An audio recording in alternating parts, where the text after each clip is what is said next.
Belinda texted me last week asking if we could meet for coffee to talk. She said she wanted closure and to apologize for how things ended. I didn't respond to the text.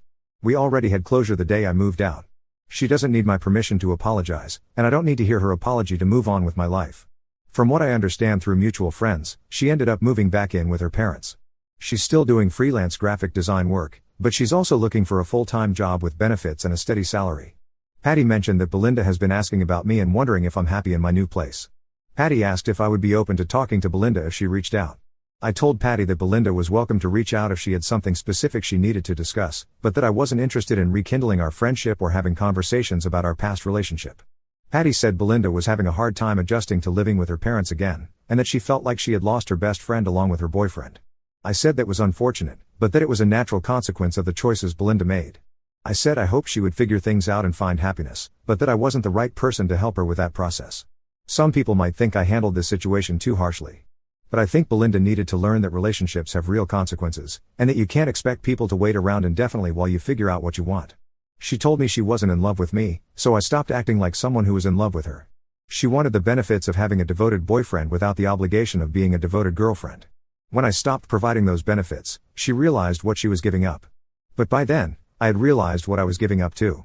I was giving up my time, energy, and money to someone who didn't appreciate any of it enough to love me back. I was settling for a relationship where I cared more than she did, and where I was responsible for making everything work while she just enjoyed the results.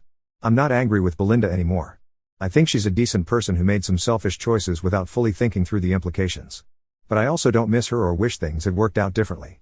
I'm much happier now with someone who actually wants to be with me, rather than someone who just likes the lifestyle I can provide. Now let's move to the next story. Story 2. My stepbrother stole my girlfriend and got me kicked out by framing me for theft.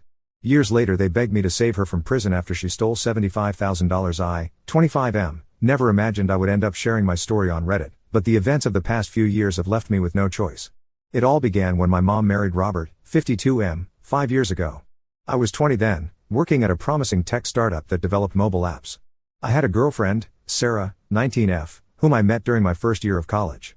She was studying psychology, and we connected instantly over our shared love of indie music and horror movies.